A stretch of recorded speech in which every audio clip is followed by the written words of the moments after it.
been incredible, and I love coming here. This is such an important place, and I promise you one thing, that if I win, and I hope I'm going to win, one of the small things we're doing is we're keeping New Hampshire and Iowa in that very important two positions. We're not changing. Because I was hearing a lot of talk that they're going to move you and Iowa back. They're not doing it if I win, I tell you right now. That I promise you. You're going to stay right here. Because there's something, there is something great about tradition, something beautiful about it. There's also something beautiful about the people. I've gotten to know so many friends in New Hampshire, and there's something really amazing about the people. It's like we want to work hard, we want to really do something good for our families, and we want to do something absolutely great for our country. And that's what the spirit is up here. And I see it all the time. And every time I come up, I see that new spirit. We have so many things happened over the last week and a half since Paris. And one of the things I bring up, and I bring it up all the time, is the Second Amendment. Because when you look at that slaughter that took place, Paris is one of the toughest gun zones anywhere in the world. You can't have a gun. And France also can't have a gun. It's virtually impossible to get one. And you look at those places where it was carnage. It was horrible. A horrible thing to watch and a horrible thing to see. And the aftermath was just disgraceful. And I can tell you, if people in that room, some of them, not many, you don't need too many. If a few of these characters, I'm looking at a couple of lists, stand up, let me see, stand up. If that guy happened to be in the crowd, and if he had a gun, they would have had a couple of killings, but they wouldn't have been the good guys, they would have been the bad guys, right? They would have been the bad guys. True. So, you have people that want to hurt the Second Amendment, they want to do all sorts of things to it, and they want to weaken it. And when you look at what happened there, when you look at some of these gun-free zones where the bad guys walk in, it's like target practice. And how about, not long ago, we had the 6 soldiers killed. And 2 of them were world champion shooters. They were great, great soldiers. All of them were great soldiers. 2 of them were champion shooters. They couldn't have a gun. That's going to end immediately, because on our military bases, let me tell you. And then recently, as you know, at the school right here, where it was a gun-free school, gun-free area, gun-free zone, and I think the police did an amazing job. They got there so quickly, or it would have been much worse. But it was still a horrible thing. And when you look, though, at what took place in Paris, and they said, move over, boom, move over, boom, nobody could protect themselves. And so we have to really cherish and protect our Second Amendment, and I will be the best at it, believe me. Another thing I want to just talk about quickly, Common Core. We're going to bring education, and we're going to bring the parents and get the parents involved and all of the people locally involved. Common Core is ridiculous. You have people... when you think of it, Jeb Bush loves Common Core. How do you love Common Core? You can't love Common Core. It's the bureaucrats in Washington sitting down, getting a big fat paycheck, and then you look at our education where it's rated. We're rated number 28 in the world, and yet we're rated number 1 in terms of paying for per student, per pupil. We're rated number 1. And there's a big difference between number 1 and number 2. It's a tremendous difference. So we spend more per student than any other country in the world, and yet we're number 28. And we have third world countries that are ahead of us in education. Common Core is no good. You have to do it locally, and it's going to be much better. We'll do much better. You'll see us zoom up in the list. I was sort of, I'm a big believer. I'm such a believer in education. I understand education, and as somebody that really likes school, believe it or not, I like school. But I saw parents when they were involved with their classes, and where you had the whole thing where the parents would come in and they'd form really little cliques around education. And you'd have people, they wanted to focus on math, they wanted to focus on English, they wanted to make their kids great. So I saw that, and I watched it. I went to different places. I went to some where they didn't have that. But where they had it, everybody did better.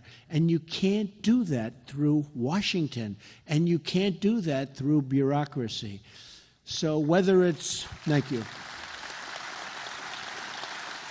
Thank you. So whether it's Bush or whether it's anybody wanting Common Core, it's just the wrong thing. It's the wrong thing for the children, much more importantly than us. It's for the children. It's the absolute wrong thing. So since Paris, I've changed a lot in terms of what I'm telling people, because I would talk about trade with China, very important, but I can do that out of my back pocket. Believe me, I'll do a great job. I promise you that's going to be easy. But I won't go into any long stories about it, but I will tell you what they do with the devaluation of their currency and how they take advantage of us is hard to believe that we allow it to go through, and it's only because our politicians and our leader are incompetent. That's the only reason it happens. It's unbelievable what they do. $450 billion trade deficit, numbers that you can't even believe. We don't even know what the trade deficit is. It's so large. Japan, the same thing, probably 70 billion, around that number, trade deficit. They pour the cars in. We sell them practically nothing. It's a one-way street. Mexico, and you know better than anybody with Mexico what's going on, because a lot of your jobs have gone to Mexico. And we're going to sort of do things that are going to be very good. I have great respect for Mexico, great respect for the Mexican people. I have over the years, thousands of Hispanics, Mexicans, but Hispanics have worked for me. They're fantastic people. But in the case of Mexico, the country, they're fantastic people. I have thousands working for me right now. But over the years, tens of thousands of people have worked for me. And I will tell you, the Hispanics are great people, and I think I'm going to win the Hispanic vote. Tell you what, they just did a poll in Nevada where I'm leading with Hispanics, okay? And people are sort of like a little surprised. Maybe one of the better polls, so again, I'm not going to go through the poll thing because we're going to do some questions, but one of the better polls that just came out is Fox, where I'm leading in every state, I'm leading in nationally, but very importantly, we are just destroying Hillary. We're beating Hillary badly. We're beating her badly. So I talk about trade. I talk about the fact that we are going to repeal and replace Obamacare. Obamacare is a disaster, so we're going to do that. We are going to take care of our vets. Our vets are not taken care of properly. Where's my guy?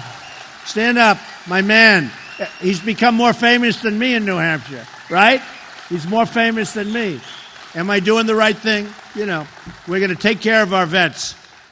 And it is true. You know, we have illegal immigrants coming across the border unimpeded. Our border patrols are told to stand down. Stand down. You can't do anything. Stand down. People walking right through. Just walking across the border where you have Obama signing the executive order. Just come on in. Come on in. You either have a border or you don't have a border. Very simple. Very simple. And if you don't have a border, you don't have a country. You don't have a country. So we're going to build a wall. It's going to be a great wall. It's going to be a real wall. It's not going to be a penetrable wall.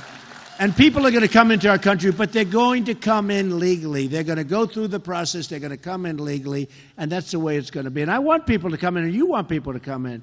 And I don't want to lose a lot of our great talent. You know, we have students that come from Asia and come from all over, and they go to Harvard, and they go to Yale, and they go to Penn, and they go to all of the great schools. They go to Stanford. And as soon as they're finished, boom, they have to get out. It's unbelievable. Those people have to get out. But people that walk in illegally, they can stay as long as they want because there's nobody to tell them to go home. It's ridiculous. So we want to have that for Silicon Valley. We don't want to have a case in India where a person went to a great school, was a great student, had to leave the country, didn't want to leave the country, fought, lost, went to India, opened up a company that he was going to open up here, has now 5,000 employees.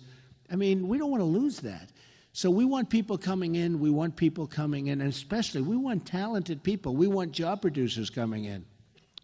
We have to put our people back to work. We have to bring back the jobs from China. We have to bring back the jobs from Mexico. We want to put our people to work. And it's sort of like there's no common sense. We don't have any common sense in the country. There's no common sense. You know, sometimes you'd say, are they intelligent people, the people that make some of these decisions? President Obama is right now saying that global warming is the single most important thing facing our country. No, he's saying it. And I thought, when I heard it, I thought somebody was joking with me. He said it. He said it yesterday, said it the day before. Here we have ISIS, we have Russia, we have things that we never had. I mean, Russia wasn't the big problem. It turned out to be a big problem. The relationship that Obama has with Putin is horrible. It's horrible. And I'm not blaming you. You know, sometimes you don't get along with people, you don't get along. But I don't think we've ever been in such peril. And the reason we're in such peril is the power of weaponry today. My uncle was a professor at MIT, Dr. John Trump. And he was a very brilliant guy. And he told me many years ago, he was an engineer, he told me many years ago that the power of weapons, this is years, he said, it's so frightening what will be. And he was so right. He worked on the Van de Graaff accelerator and a lot of very powerful things for, he was very big into cancer research. Very smart guy, very great guy. And he was telling me years ago the power. And the big problem we have is the power of weaponry. You know, the old days you'd say, let them fight, we'll never see them. But now they want us out of commission. And we can't let this happen. So we have to be really vigilant. We have to be very smart. I took a lot of heat from the press, a lot of heat when I said we have to be vigilant with the mosques. I mean, you know, they were saying, oh, well, you shouldn't do that. That's not nice. I mean, something's wrong. Something bad is happening. Something bad is happening. And we can't be the stupid ones that sit back and say, oh, we have to be very strong. We have to be very vigilant. Something really dangerous is going on. And we have to be sharp. I wrote in the book, America, the America We Deserve, I talked about Osama bin Laden. That was in 2000, 2 years before the World Trade Center came down, right? See, she nodded. But it was a book that I wrote, and I heard this guy. He was a terrorist. He was a guy with a big mouth, and he was saying what he's going to do to the country. And I just wrote in the book that Osama bin Laden, bad guy, we better do something. He's going to crawl under a rock, I think I said. And we better do something with him. And then a year and a half later, the World Trade Center came down. I would have done something with him, I tell you, because he was talking bad stuff, and we didn't do anything. And one of the MCs, one of the morning show people who's a fantastic guy, Joe Scarborough, said, you know, Trump actually called Osama bin Laden before the World Trade Center came down. He said, let me see the book. He wanted to see it because he didn't even believe it. But we have to know what's going to happen before it happens. And some people have an instinct for that, and most people don't. So we need the right leadership. But one of the things that has changed, and it's sad that it's changed. I loved talking about the whole thing with trade because it's so important. I love talking about even Obamacare. It's gonna fold itself in 17. You know, I don't know if you see what's happening. Your premiums are doubling, tripling. They're up to 35, 40%. They're going up by numbers that nobody can believe. It's lousy coverage. And by the way, your coverage for things you'll never use. That's one of the reasons it's so expensive. You have people that are covered for things that can never happen to them and things that don't even pertain to them, but it's through the roof. And, you know, the deductibles are so high that unless you get hit by a truck, you're not going to ever be able to use it anyway. Not that you want to use it, but you need it for safety. And it's going to, in 17, literally implode. It's a disaster. And I guess you've been reading the articles over the last, and I've been saying it's going to implode. Very few sign-ups. It's a disaster. And whoever the next president better be good because that's going to be a big thing. But the good news is we repeal it and we replace it. We don't try and fix it because it's not fixable. We repeal it and we replace it with something that can be so good. We get rid of the lines between states. We let the privates come in and they bid. You know, the insurance companies make a fortune with Obamacare. And they were big contributors to Obama. And right now you have contributors. I mean, I'm proud to say I'm the only person that's self-funding his campaign. I self-fund my campaign.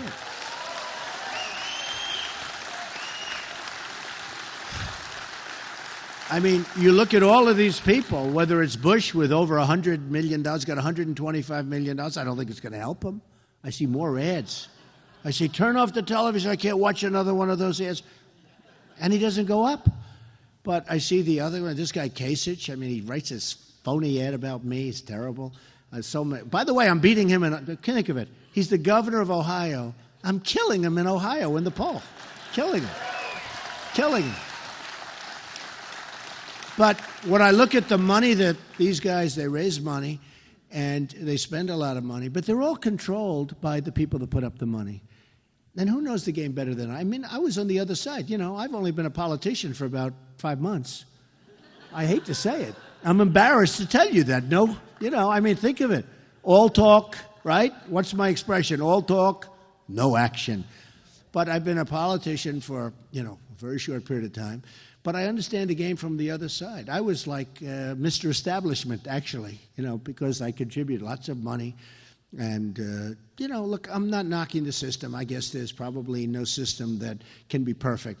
But I can tell you this. When somebody gives $1 million or $5 million or $2 million to Kasich or Bush or any of these guys, they're totally controlled, 100% controlled by that donor.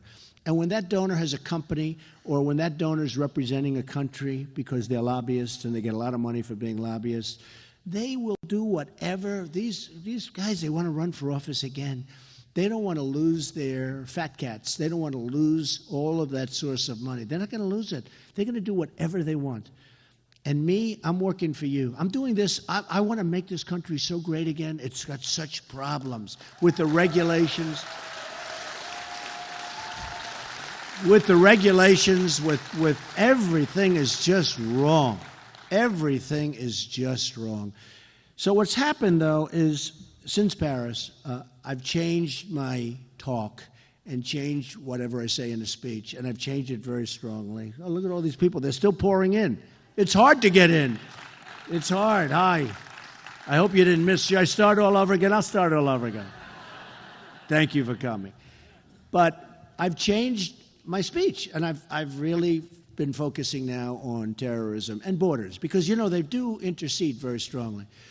And when I came out in June and I announced from Trump Tower in New York City about illegal immigration, I'm going to run for president. It takes courage to run for president. I'm saying, oh, my God, look at that down there. You had to see the lobby of Trump Tower. I have never seen so many cameras in my life. It looked like the Academy Awards. And I said to my wife, well, let's go, the famous escalator, right? And she went out and looked very elegant waving, and I'm waving, but I just took a deep breath. I said, we got to do it. We got to do it. And I made a speech, and it was interesting because it was very well received. Then a week and a half later, they said, well, wait a minute, maybe that was a very harsh statement. I talked about illegal immigration, and it turned out to be right. Illegal immigration is a big problem. And then you had the killing of Kate and the killing of Jamil and the killing of so many people, and so many things are going on so bad. You also, excuse me, but you're losing tremendous numbers of jobs. People in this country can't get jobs. And illegals are coming in and taking jobs that people here would like to have. A lot of bad things are happening. And I brought it out to the forefront. And then I went up, way up in the polls. And a lot of that, I guess, had to do with illegal. I mean, I talk about a lot of other things, but a lot of people think that if I didn't bring up illegal immigration, which is a huge problem, we wouldn't even be talking about it. We wouldn't be talking about it now. The other candidates wouldn't be talking. I mean, they wouldn't be talking about it. And, you know, you look at Rubio, who's very, very weak on illegal immigration, and I mean extremely weak.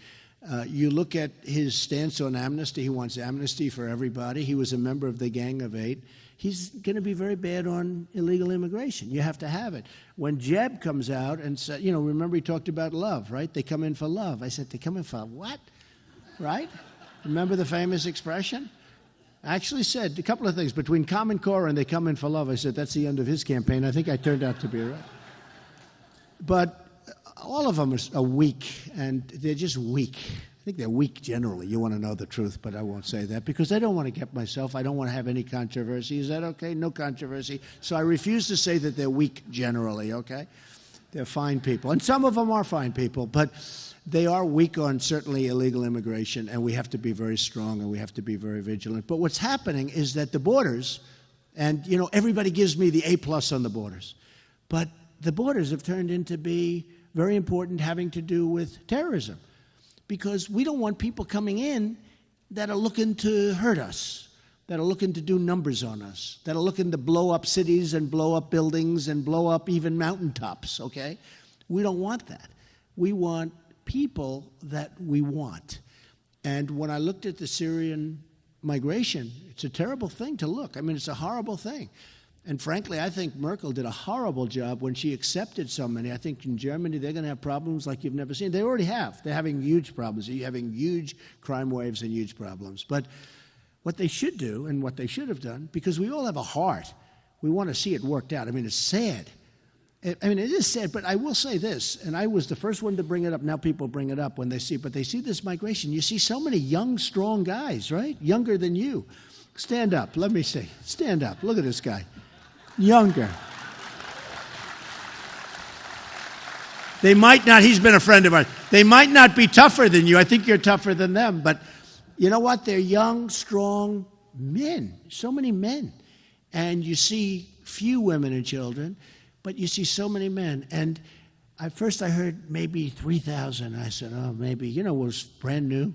And then all of a sudden you start to say, what's going on here? And then you hear they want to bring in 10, but you know that number's not 10,000. You know the number's going to be much higher. And even if it was, you can't take it. There's no documents. There's no documentation whatsoever. There's no paperwork. Nobody knows where they come from. Nobody knows if they're ISIS. And I say it could be the great Trojan horse of all time. And you know, you don't need to have 10,000 people like that. You need to have 20 and 30 and 5 and 2. We can have trouble like we've never had before. But you look at these young, strong people, and the first thing I said, why aren't they back fighting for their country? But the second thing, when you look at the migration, you build a safe zone in Syria, where I think they want to be anyway. You know, it's interesting. I have thousands of people that work for me, and when they retire, a lot of them are from outside of this country. They come from countries that you wouldn't think would be like a place you'd want to go back to. They all want to go back to their country. That's where they grew up. That's where they have relatives. That's where they have whatever, history. And it's surprising. You know, they grow up, they work in the United States, and they want to make money, and they're here legally in my case. I do the E-Verify stuff, and there's a lot of ways of making it so it works. But they want to go back to their country. And it actually surprises me. You know, they say, well, don't you like it here? Well, we do, but you know, Mr. Trump, it's my country. It's my country. I love my country. It's really amazing. Well, I think it's probably in its own way true with Syria, too. And it would be great if you could do, and you have to get the Gulf states. I mean, the Gulf states make so much money, and they're not taking anybody. I mean, they're smart in that way. They're smart, but they're not taking anybody. They're putting up very little money, and they have more money than anybody, and they're just not doing the thing. You got to get them and others, and we'll do a little bit ourselves, but we got to devote our money to us for a change. We have to rebuild our country. We have to rebuild our country. You know, like as an example, I said we're going to build a wall. We are. We're going to build a great wall, and Mexico's going to pay for the wall. Mexico is going to pay for the wall. And some of these clowns like Kasich, Mexico will never pay for the wall because they don't have a clue. They're not business people. You are. If we're losing 40 to 45 to even $50 billion a year with Mexico, we have a trade imbalance of those kind of numbers. Plus, we give them billions of dollars. We give Mexico billions of dollars. And all of that. Then you say to yourself, well, the wall is peanuts compared to the numbers we're talking about. So, of course, they're going to pay for it. But you have to have the right messenger. It's like Kerry was the wrong messenger with the Iran deal. The Iran deal is catastrophic. The level of stupidity. The first thing we should have said is, you got to give us back our prisoners. You give them back. Just give them back. We don't want to talk. Give them back. You give them back. According to what they said, this is hard to believe, they never once have asked for our prisoners back. So we gave them $150 billion. We gave them, in some cases, self-inspection. In other cases, 24 days, but the 24-day doesn't start for a long period. It's got a whole process, like a legal process, right? From MIT. Stand up. But he never heard of my uncle. He's a professor at MIT, a great... And he tends to agree with me on global warming, I think. So that's good, because MIT is a good place. But we make these deals. They're so bad. And if we had the right messenger, we would have said, listen, You have to give us back our prisoners. First day, not at the end, where we just keep saying, okay, we'll take it. Okay, we'll take it. Stupid. You have to give us back. First day, 3 years ago. Did you ever see a negotiation take so long, by the way? I mean, somebody said to me, one of the big magazines said, how long should it take? And I said, 2 days, maybe a week. Okay? This is like, we're not sending a rocket up to the moon. Anyway, so it goes back and forth, and you would have said, got to give us back our prisoners. You got 4 people, and it used to be 3, now it's 4. And they would have said no. And I would have said, it's okay. Guess what? Bye-bye.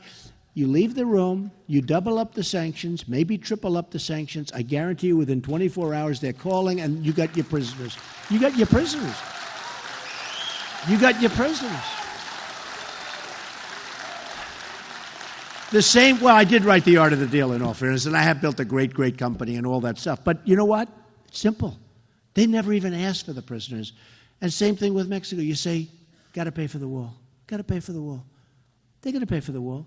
But the politicians that are up on stage, can you imagine? He's asking Mexico to pay for the wall. I'm saying, like, what's wrong with that? Hey, I've been saying bomb the oil for how many years? You've been listening to me, right? But I've been saying different. I'm saying bomb the oil and keep it. I'm saying take the oil. No.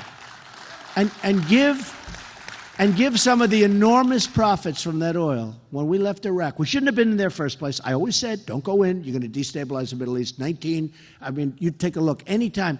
2004, 2003, Trump. Don't go in, don't go in. A group came to see me from the White House because I do get a lot of publicity for whatever reason. I don't even know what it is myself, if you want to know the truth. But I said, don't go in because you're going to destabilize the Middle East. So they said, weapons of mass destruction. It turned out there were no weapons of mass destruction, so that was a disaster. But once we were there, and you had these 2 powers, Iran and Iraq, and they were the same. And they'd fight. They'd go 10 feet back, forth, they'd rest. 10 feet, forever, right? They fight. That's all they do is fight. They keep fighting. But we decapitated one of the 2. And so the other now is taking over. They're going to take over among the largest oil reserves in the world. People don't realize Iraq has among the largest oil reserves, second, according to many, but among the largest oil reserves of the world. And we got nothing. We left. And we had a president, we shouldn't have been there, but then we had a president that didn't know how to leave. He left nobody behind, and he announced when he's leaving. How would you like to announce when you're leaving to the enemy? So the enemy says, we're going to pull back. I know exactly what they said. They said, nobody can be that stupid. This is what the soldiers said. This is what their generals said. This is what their leaders said. They said to themselves, this has to be a bluff. Nobody can be that stupid. But let's assume he's stupid because he's made so many other dumb mistakes. So let's assume. Remember, he picked the day that he's leaving. Is that right, my man? Is that right? Stand up. This guy is the most loyal guy. Does he love the veterans? Right? Everybody knows him. I know him. He's practically at every speech I make in New Hampshire. And he's a real loyal guy. And he's a great guy. But we got it, what? He said, I'm focused on the veterans. I'm the only one that has a plan. That's right. I'm the only one that has a plan. I have a real plan, too. Thank you. Thanks. I have a plan that works. I have a plan. The veterans wait, and some of it's really bad here, but because New Hampshire is a huge veteran state, disproportionately large. But we put in a plan, very complex and all, but something that really works and works well. The veterans sometimes wait 4, 5, 6 days in a waiting room before they can see a doctor. What kind of stuff is that? They saved us. They're braver than all of us. They're braver than I am. I'm financially brave. But, I don't know if I'm the other. I don't even know. You have to be tested. These guys, these are fantastic people. And the Wounded Warriors, I think they're the bravest people. I've never seen anything like it. Their spirit, their life, they're incredible.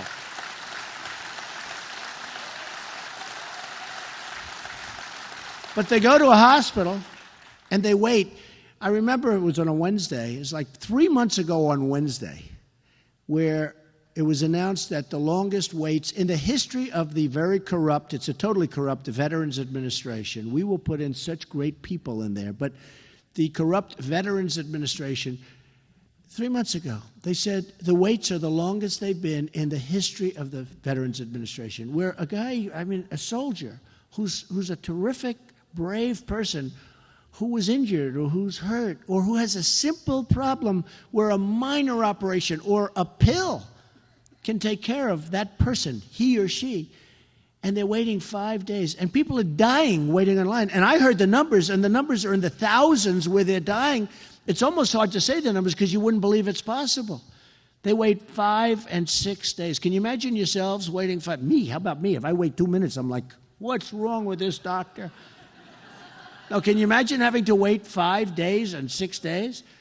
And then in one case, they waited 5 days, and then the doctor said, I'm sorry, I'm off now, I'm going on vacation, okay? And by the way, I think they have actually some very good doctors. I've actually heard some really good things about the doctors in the VA, but the administration is horrendous. And we have a thing that if you're waiting, and if it's going to be a long wait, you're going down to a private doctor or a private hospital or a public hospital that might be 2 blocks away. You're going to get yourself taken care of, and the government's going to pay for it, and that's going to cost less money than what we go through with this horrible system that we have. And everybody is loving it. It's simple. It's simple, but we'll take care of our vets. So we're going to take care of them good, properly. So simple. So simple.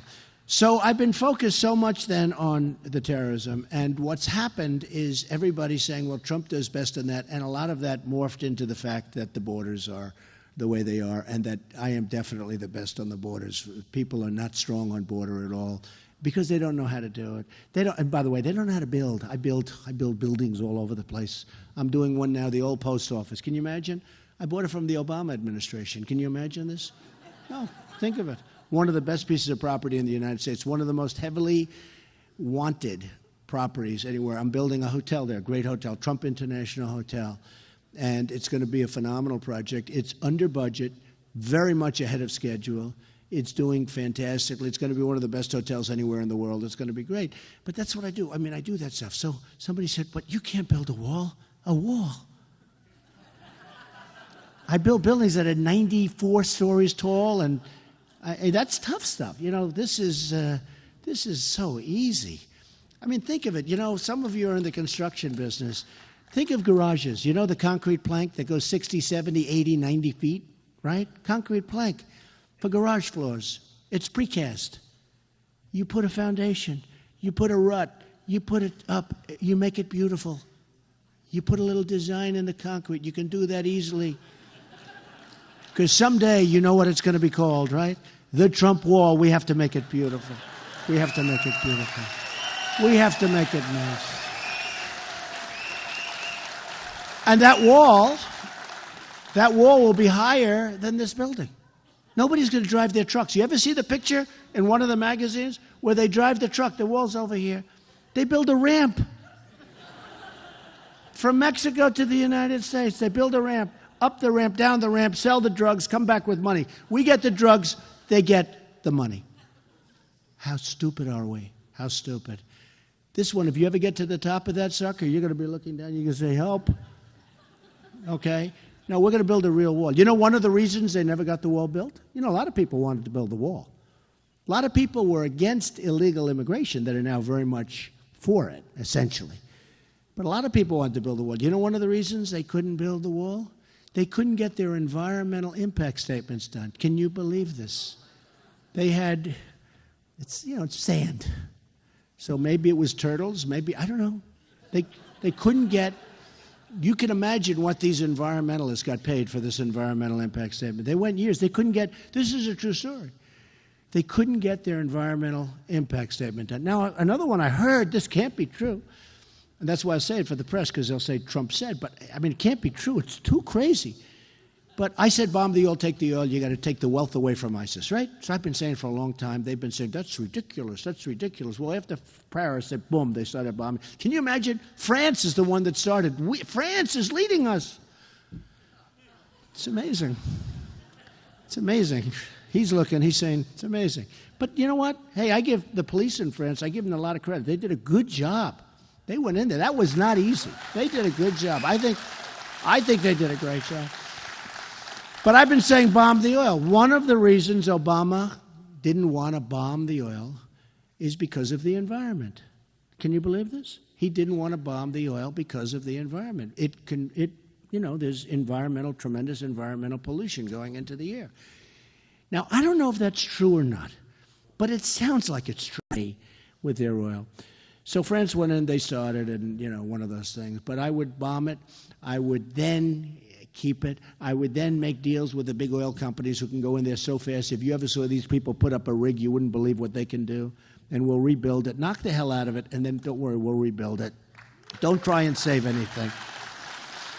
And then, and I'm telling you, and I just alluded to it, but I would take tremendous amounts. I would keep it. I would keep it. To the victor belong the spoils, We're the only one. We're the only country where you win a war and we leave. We leave. What did we get? In Iraq, we spent $2 trillion, thousands of lives killed, lives all over, thousands. We don't even know how many, thousands of lives. Wounded warriors who I love all over the place, right? And then we leave. We leave.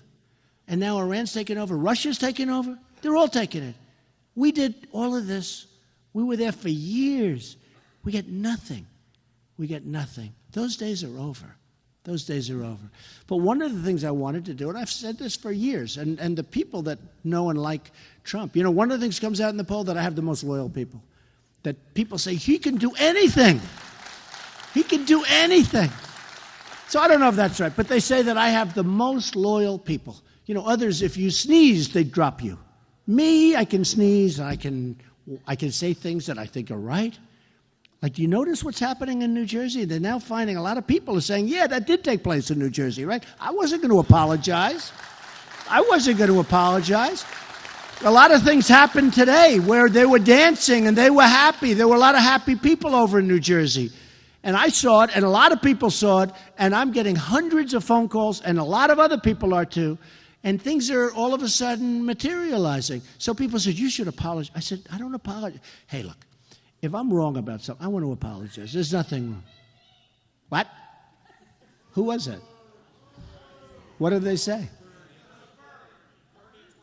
Oh, Bernie. Oh, Bernie's finished, man. It's up, Bernie.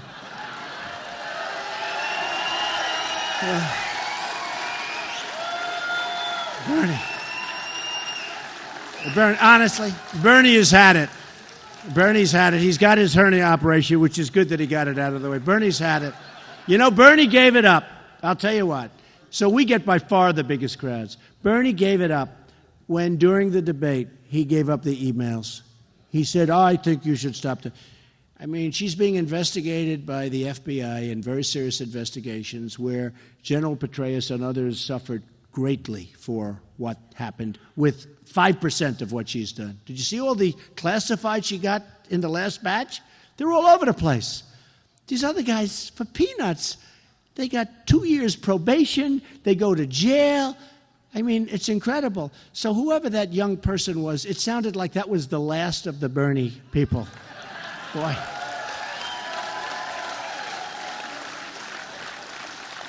I said, when Bernie did that whole thing with the email, like, oh, that's fine. I said, that's a great soundbite for 10 seconds. And that's the end of his campaign. I was right. He's, by the way, not getting the crowds anymore. It's over for Bernie. It's over for Bernie. So anyway, we are going to do things that are going to be, you're going to be so proud. You're going to be so happy. You're going to be so happy. We're going to run it smart. We're going to be the smart people instead of the dumb people. We're going to be tough. But we're going to be heart. We're going to have great heart. And we're going to do things for people that can't help themselves. As Republicans, we want to help. Sometimes they say, well, you can't do that. The people that can't get medical, they can't. What are we going to do? Let them die in the streets? We're not going to let that happen. So we're going to be the smart people. We're going to be the compassionate people. But we're going to bring all our jobs back. We're going to make this place so great. And I honestly believe we're going to make it greater than ever before. We can do it because the people are so amazing. The people are so amazing. So I've been very focused on security, and I've been really focused on it, and I've really been thinking a lot about it, and we're going to have great security, and we're going to do things that people never thought were possible. And you're going to be proud of me, and I'm going to be proud of you, and we're going to all get up and vote. The last time, People let us down. Should have happened. Something should have happened. A lot of people didn't vote. I mean, in all fairness. Now, there was not a lot of spirit for Mitt. In all fairness, a lot of people, if the people got up and voted, that election would have been a whole different story. People that should have voted for the Republicans. So instead, we got 4 more terrible years with Obama. We can't let that happen. You know, I backed McCain, he lost. I backed Mitt Romney, he lost. This time I said, now I'm going to do it myself, right? I'm doing it myself. No, I'm doing it myself. So what I want to do tonight, and, you know, well, I don't look forward to that drive down that hill with the ice. So let's just stay here all night. Let's wait till the... What I want to do is let's take a few questions, and we'll do a little question and answer period, which is a little different. Okay? Come on. Do you have a mic out there, folks? Okay, here he is. Go ahead. Right over here is perfect. Sure, go ahead. Good-looking guy. My name is Daniel Ward. I'm a civil engineer. Hi, Daniel. Live in Bridgewater. Hold that mic a little higher so it doesn't bend down. Right. It's like he's bending down to pick up a piece of paper. No, what I want to ask you is about your patriotism. Right. One of the things I keep saying to myself is you don't really need this. That's true. You don't need to be the next president of the United States. And being a president used to be a position of a lot of prestige and honor, and it just doesn't seem like it's that anymore. It's tough. And one of the things I respect about you is I feel that you genuinely care about this country, and you have a deep-seated love for America. You're a patriot, and if we were being invaded and I had to jump in a foxhole with an M16, I'd want you right there with me. Thank you. I know we would. But I want to ask you. I want to ask you the source of that. Was that something in your childhood? What makes you just love this country and the way that you do? Well, thank you very much. Boy, I picked a good guy for that first question. Huh? I knew I liked him. Very good. Great way. Thank you. I love the country. I've seen what it can do. I didn't serve. I haven't served. And frankly, I had deferments because of college, like a lot of people did. Numerous deferments because of college, and I had a foot thing, and I had deferment for that. At some point, I probably would have. I was also in the draft, and I got a very high number. I think it was 356. Can you believe that? During the middle of the Vietnam War, I had a very, very high draft number, almost at the end. In fact, I got in about 4 numbers late, and they kept going, numbers. I said, oh, I guarantee my number must have been one of those early numbers. But it turned out that was one of, look, that was a rough war.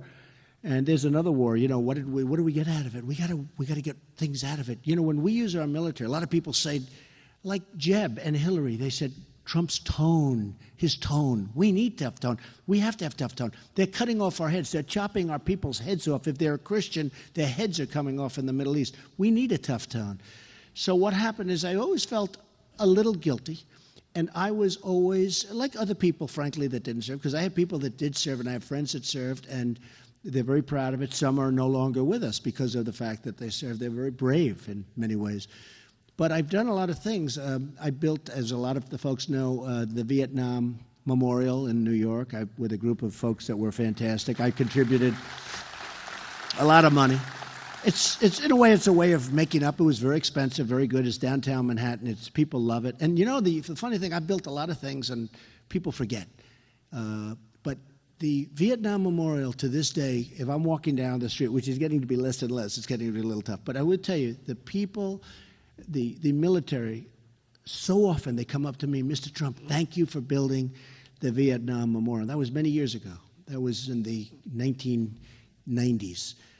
Thank you so much for building the Vietnam Memorial. They still thank me for it. They remember it. The people remember. The military, they have unbelievable heart. Another thing that happened, I think it was 1996, I got a call from Rudy Giuliani, and I got a call from a few other people. The Veterans Parade, the Memorial Day Parade, which was our big parade, they moved it to Riverside Drive.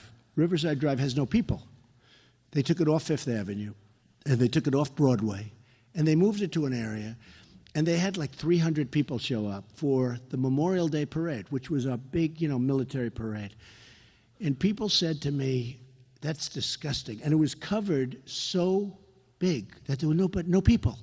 They'd have the soldiers would walk down. In many cases, they became very elderly, and they'd be walking down there with nobody to cheer, nobody to anything. And a group of people came to see me, and they said, we have to make it up. We can't let that happen. And the following year, we had one of the biggest parades in the history of New York, down Fifth Avenue, down Broadway. We had one of the biggest parades. You can look this up. One of the biggest parades, over 1 million people, one of the biggest parades in the history of New York. So, which was one of my proudest days. To be honest, that was one of my proudest days, because you had to see the first year was so horrible to see it. And boy, did the news play that up. Nobody cares, nobody cared. And we all cared, but we had to do something about it. So it cost a lot of money, but we pulled off something, and I pulled off something in that case that was something I'm very proud of, really proud of. So I love the country. I want to see great things for the country, and we will see great things for the country. Okay? Okay, question? Who's got another mic? Do you have a mic over here? Go ahead.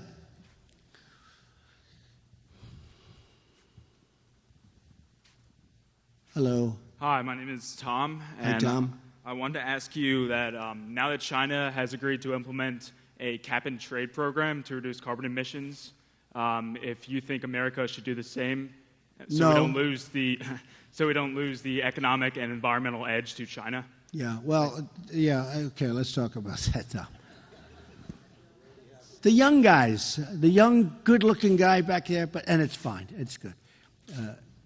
There's nothing like idealism.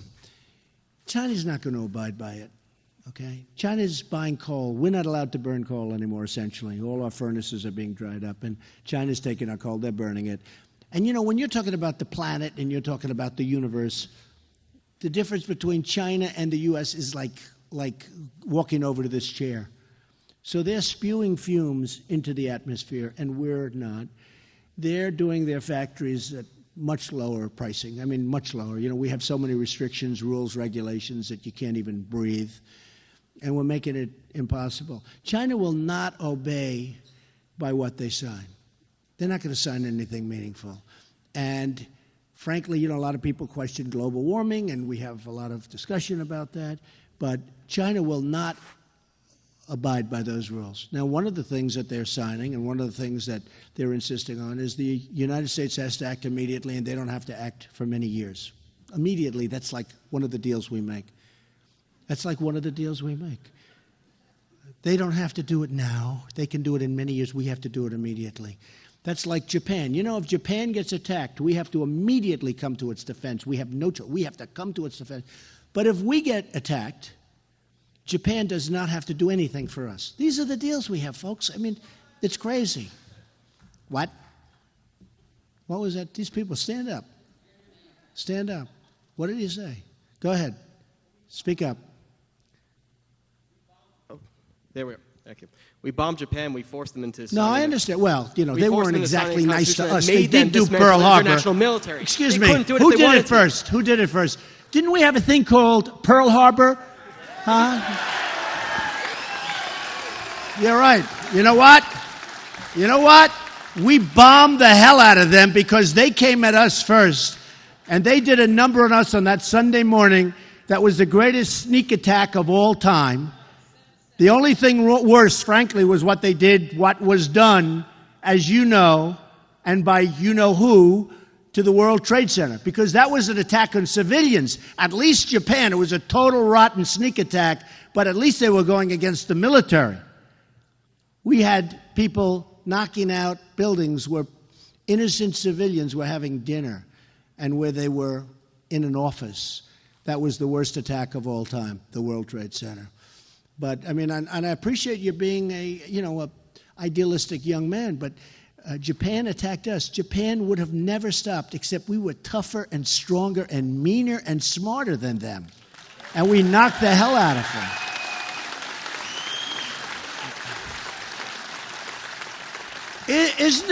Isn't it amazing how, I mean, young guy, good guy, but isn't it amazing how quickly people forget, though? Isn't it really? There's a case of it. Look what we did to Japan.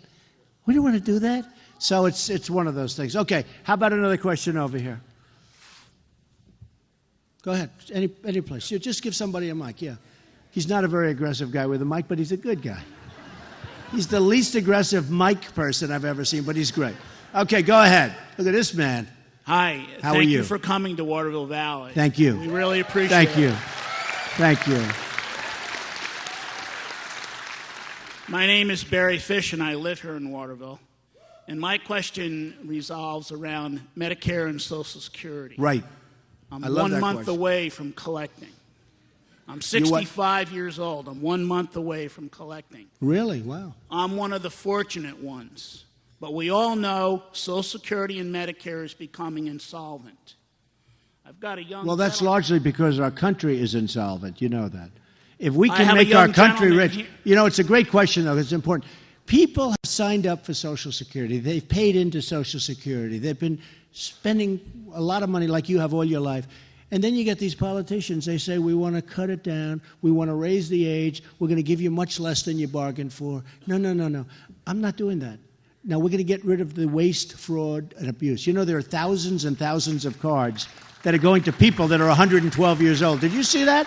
Thousands. It's like hundreds of millions of dollars where the cards are going to people that are 112 years old. Thousands of cards. Okay, all that stuff goes. That's just bad management, and nobody's surprised to hear this now. But we're going to make our country rich again, and we're going to take care of our Medicare, and we're going to take care of our Social Security, and we're going to be able to do it. We're going to be able to do it easily. We got to bring our country back. We got to get our jobs back and all of this, and then Medicare and Social Security will take care of itself. I mean, I was watching Ben Carson the other day say he wants to get rid of Medicare. Medicare actually works, okay? There's abuse and there's fraud and there's things that are going on that shouldn't be going on, but we'll take care of that. But Medicare is a program, I think you know, that works. And I just think it's unfair that people who have spent their life paying in, and they paid in a lot, and all of a sudden they're going to raise the age by 4 years, and they're going to do all sorts of things. No, that's not going to happen with me. Not going to happen with me. We're going to make our country rich again, and we're going to save as it is, but in a better form. But we're going to save our Social Security and our Medicare, okay? Thank you. And I think I'm the only one that says that of the Republicans. I think I'm the only one that says that. And frankly, I'm the only one that can do it because in order to do it, you have to bring in a lot of good things. Go ahead. Yes. Go ahead. Sure. Yeah, you got it. Good evening, Mr. Trump. How are you? Good. Today is World AIDS Day. Was what? Today is World AIDS Day. Yes. Good. World AIDS Day. Yes. As a successful businessman, you know a good investment when you see it. Our partnership with the Global Fund to fight AIDS, malaria, and tuberculosis saves about 100 lives a month. Right. Has a very well-documented track record of success. Great. If you're president, will you make sure the United States continues to fund its full 1/3 share of the Global Fund? Honestly, it sounds good to me. I have to look. But it sounds really good to me. Okay? It really does. I mean, that's the kind of thing we should be doing. I love it. Okay? Sounds good to me. Totally. Go ahead. Right there with the, look how excited she is. What do you want? Oh, boy. Look at that. Look at the excitement in her eyes. That's called youth. Let me get on the other side. Okay. Hi, Mr. Trump. I have Hi. a question for you. Uh-oh. This could be a killer question, too. You know, it's always the one that you least suspect. Okay, go ahead. I'm going to college in a couple of months. How will you make college affordable for the middle class? Okay, good. By the way, it is a question going around to all over New Hampshire and Iowa, in particular these two places, South Carolina. It is a question that I get probably more than any other question. I get a second question, too, because kids are borrowing up to the hilt. They're working hard. They're going to nice colleges. They're doing well. They're good students. They get out. They can't get a job. So the best thing I can do is I'm going to make sure when you get out, you're going to get jobs. That's the most important thing. But the other thing, look how she's so happy. Stand up again. I love her, the enthusiasm. Isn't that beautiful? Look at her. I think I could give her a really horrible answer and she'd love it, you know? But we're going to make it because, you know, one of the only programs that the United States makes a lot of money on is college loans, right? They make a lot of money. And one of the things I want to look into, because in all due respect, these colleges, they're going through the roof. How come they're going up so much? Why are they going up, right? Look, stand up, sir. This guy's smart, and your wife looks even smarter than you. Stand up. Who's the smart one? She's smarter than you, I'll bet, right? But it's true, right? We have businesses, and it's 2%. These colleges are going through the roof. And I think one of the reasons, thank you, I think one of the reasons they're going through the roof very simply is because the college loan, it's given out by the United States. They give out these vast percentages of the student aid and of the loans that students are borrowing. And these colleges they're just going up too fast. There's something going on. And you look at the kind of salaries paid to the heads of the colleges, it's like they're running a business, a real business, a big business. And we have to stop that from happening. And with that being said, we have to do something with the interest rates because the kids can't afford it. They can't afford it. You have kids going to colleges, they can't afford it. They're being now, if you listen to Bernie Sanders, everything's free. The problem with that is your taxes are going to go through the roof. There's nothing that's free, Because I'd like to say politically, darling, congratulations. She's so cute. Come on over here. Can you get over here? The enthusiasm, look at that. The enthusiasm. I actually was giving her bad news, and she said, thank you so much. It was great. But no, Bernie Sanders, somebody's got to pay for it. And then Hillary's being dragged over to the left. She doesn't want to be. But she's being dragged over the left. And what it's going to mean is your taxes are going to go through the roof. In my tax plan, I'm cutting taxes so low for the middle class. But, and I have to say this, young people like the two young ladies over there, they want to be able, when they get out, they want to be able to feel like, boom, I did it. I got that loan done. There's something to that. But we can't have a plan where, basically, look, he's a socialist, I guess. That's what you'd say. I say he's a communist. If you look at some of his stuff, nobody knows what the hell he is. I don't think he knows what he is, if you want to know the truth. But he has a plan. Everybody gets free everything. That will destroy the colleges. It'll destroy our incentives. It'll destroy our youth. But we have to do something with the cost of colleges. It's too high. It's gone up too fast. There's something going on there. And one of the reasons is the money is coming in. It's going to the students. The problem is the students are on the hook for it. And we're going to get those college costs down, and we're going to get those interest rates down, okay? And we're going to get you jobs. When you finish, you're going to have jobs. Because the biggest problem, they graduate, and they don't have any jobs. Okay, we'll do one or two more. Go ahead. Go ahead. Go ahead. Thank you. First of all, love the hair, feathered and lethal. Love the hair. This is the best. Love the hair. I love this guy. Beautiful. Okay, thank you. It is mine. Do I take abuse with his hair? Thank you very much. I like your hair. I'll trade you right now, believe me. That's an honor. Thank you. Thank you. So as successful as you are, to be successful, what do you suggest young adults, much like myself, should major in university? Okay, so I love that question. So I'm successful. What? Because I make speeches about success. I love the concept of doing that, and I do that. I give a lot of money to charity because they pay me a lot of money, and I give that money to charity. And I will tell you, you have to do something you love. You have to. And well, he's going to run in the Trump campaign. I love that, but I appreciate it. But you have to do what you love. And I've seen it. I've had so many different stories, but I've seen it. A lot of friends will call me and they'll say, Donald, and they're successful guys in many cases. They'll say, could you see my son or my daughter, and could you talk about success? And I'll see that they like, and I'll do it. It's hard sometimes. You're busy, a little bit busy. Excuse me, I can't do it now. I'm running for president, right? And running a business. I'm running a business at the same time. I want to stop with a business and let the country be like, the thing I totally focus on. Oh, will that be easy? In many respects, it's going to be easier than running a business. But what you have to do is you have to get in two things. Never quit, never give up, and you have to do what you like. Now, if you can also find something that's good. For instance, there are some jobs that you may like, but they're not very profitable. It's going to be very hard for you to become rich with those jobs. But if you love it, that's okay. But if you can find something you love that's also good, like I tell people, real estate's good, oil is good. Oil has always been, energy has always been a great sector. And I tell people, go into that. But some people want to be professors, they want to be teachers, which is more important than all of it. But you won't make as much money, but you'll love it. You got to do what you love. I have so many friends where they force their children into doing things that the kids didn't want to do because they said, I don't want my son doing this or that. And I say, you're making a terrible mistake. And I'm almost always right about it. If you do what you love, and if you never, ever quit, Because I've seen people that are really, so I went to the Wharton School of Finance. I've seen some of the people that graduated with me were really like beyond smart. But they were missing that stick-to-itiveness, you know, that thing where you don't quit.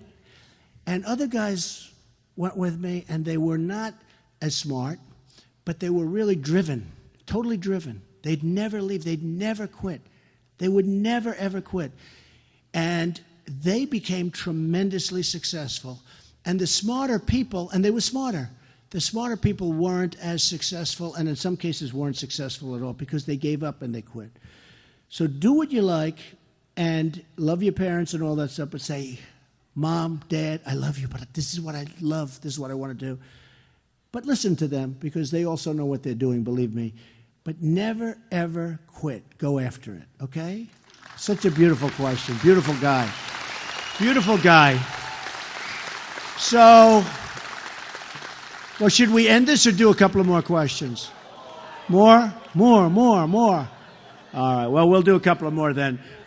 Give that guy in the red hat. I see he's been up there so long, and he looks like my kind of vet, right? No, I'm actually not a vet, but okay, thanks. Go ahead. My name's Dennis Wagner. I'm from Littleton, New Hampshire. I want to make a little bit of a statement and then a question. Ahead. My concern is the civil decay we have in society today. Right. We can see it. It's very prevalent with this Planned Parenthood.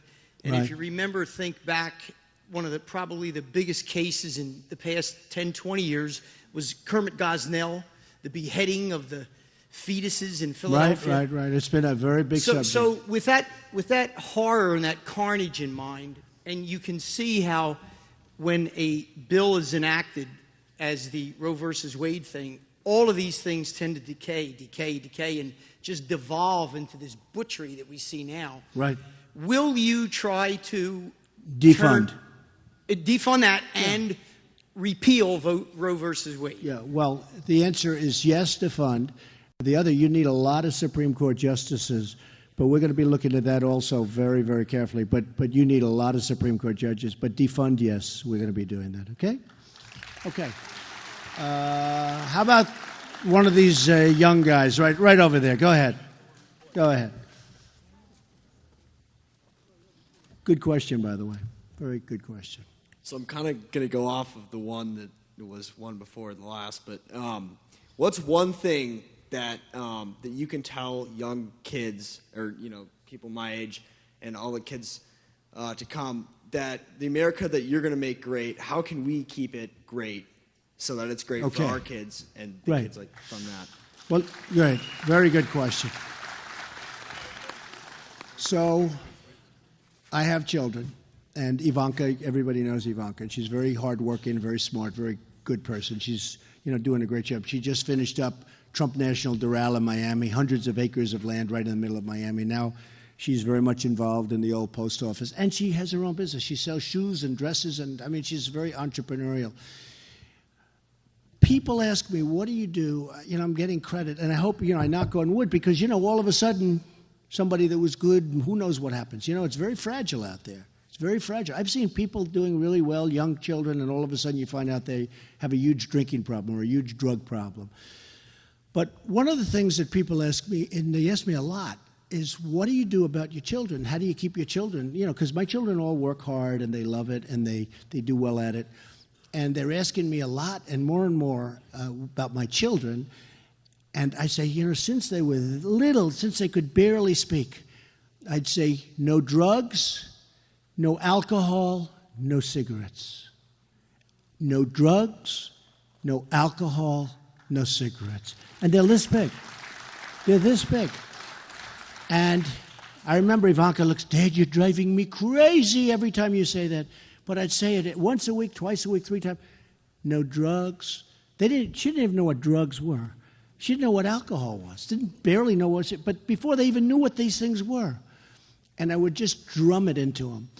And I see it as so important because I have friends that are very smart and they have brilliant kids, go to Harvard, one of them I know went to MIT and he had a tremendous problem because he had a drinking problem.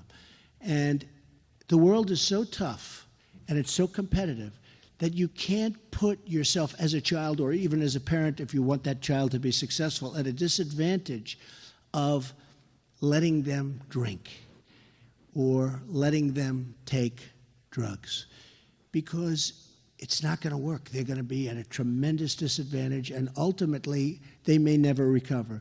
It's so hard to recover from drugs. They say it's even harder to recover from alcohol, which surprises me, actually. But maybe it's the social thing. You know, you're sitting down and everybody's drinking and they're all having a drink for dinner. Maybe that's tougher. But they say alcohol is actually in many ways tougher than stopping with the drugs. But I tell people what's really easy, like I never had a drink. I never had a glass of alcohol. And I in all fairness, I've watched people and I study people, and I had a great tutor on this. But I look and I see what it does to people when they lose control. And a lot of times they lose control. I had a friend who went to the Wharton School of Finance with me, a very smart guy. And I'll never forget, when I was young, 18, 19 years old, he hated the taste of scotch, hated it. He couldn't stand it. Oh, this stuff is terrible. But he tried to develop. He said, I want to develop because, he became a massive alcoholic. He developed the taste all right. He became a massive alcoholic.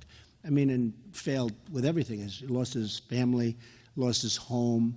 This is a brilliant guy, lost everything because of alcohol. Well, I tell people, with your children, no drugs. And I tell the children, no drugs, no alcohol. And I say, no cigarettes. Cigarettes are just unhealthy. One thing I can tell you, because I don't smoke. I have some bad habits. But I don't smoke. You don't want to know what they are. Don't ask me. Somebody's going to get up. Please, that would be too many people back there with those cameras. But I say to people, if you don't drink, it's so easy not to want alcohol. If you don't smoke, I watch people smoke. It looks terrible to me. It's dry. It's terrible. But I have friends, they gave up smoking, and they can't do it. And they look at somebody smoking. To them, it's like, oh, boy, I wish I could have that cigarette. Just that one more cigarette. Then it turns out to be a disaster. But if you don't drink and if you don't take drugs, your children, meaning your children, are going to have a tremendously enhanced chance of really being successful and having a good life and having a happy life. And one other thing, I'll say this is a little interesting for some people, I hope. I have found, I deal with the richest people in the world. Carl Icahn is supporting me. Carl Icahn's one of the great businessmen of the world, and I'll put him in charge of China. I'll say, Carl, do me a favor, take a look at the trade pacts of China. He'll come back, no way, meaning no way will they get away with it, okay? Believe me, we have the greatest business people in the world, but we don't use them. We use political hacks. It's true, we use guys that give donations. We use donors. They give donations, and we get them into government. I will say this, we have people that if we use our people correctly, and if we get away from this world of horrible, disgusting politics, we will be able to do things that we've never, ever been able to do as a country. We will be able to do some things that will be absolutely amazing. But anyway, just to finish, no drugs. Do you smoke cigarettes? Do you take drugs? Don't tell me. No? Kid, good-looking kid. Looks like, do you want to be a movie actor? You should be able to stand up. Look how handsome this kid is. Hey, by the way, you're very handsome, too. I have to... These are handsome. They got a lot of handsome people up here. But you don't take... Do you drink? No. Not good. Wow. Okay, he's going to be successful. Got to be successful. Good question. No drugs, no alcohol, no cigarettes. All right, we'll do one more. How about one more? You want? Okay, come on. This young man right here, who I met backstage, who's going to take care of his father, right? I'll bet he's going to give me a good question. Go ahead. What will my life be like when I'm older if you become president? That might be the best question. I hate to tell you. Okay, so here's what my hope would be, that if I become president, your life will be much better than it would have been if I didn't become president. It's as simple as that. It's as simple as that. And I'll go one step further. If somebody else becomes president and they're not good, they don't do the job, they don't do what they have to do, your life will not be as good. It just won't be as good. So if I become president, I will promise you I'm going to work so hard. I won't care about my company. Somebody says, oh, well, you have a company. I don't care about that. I don't care. It's wonderful. It's great. The kids will run it. The executives, I have good executives, they'll run it. My 100% focus is going to be making the United States of America much better for you than it could be under any other person. Okay? We love you, man. Take care. Take care of your father. Thank you, everybody. This was great, and I appreciate it. And get out and vote. Get out and vote. We got to get out and vote. Last time they didn't vote. We got to get out and vote. We're going to do a real job. Thank you. Thank you, everybody. Thank you.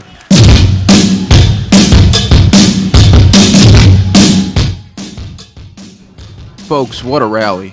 What a rally that was, coming at you from New Hampshire. Donald Trump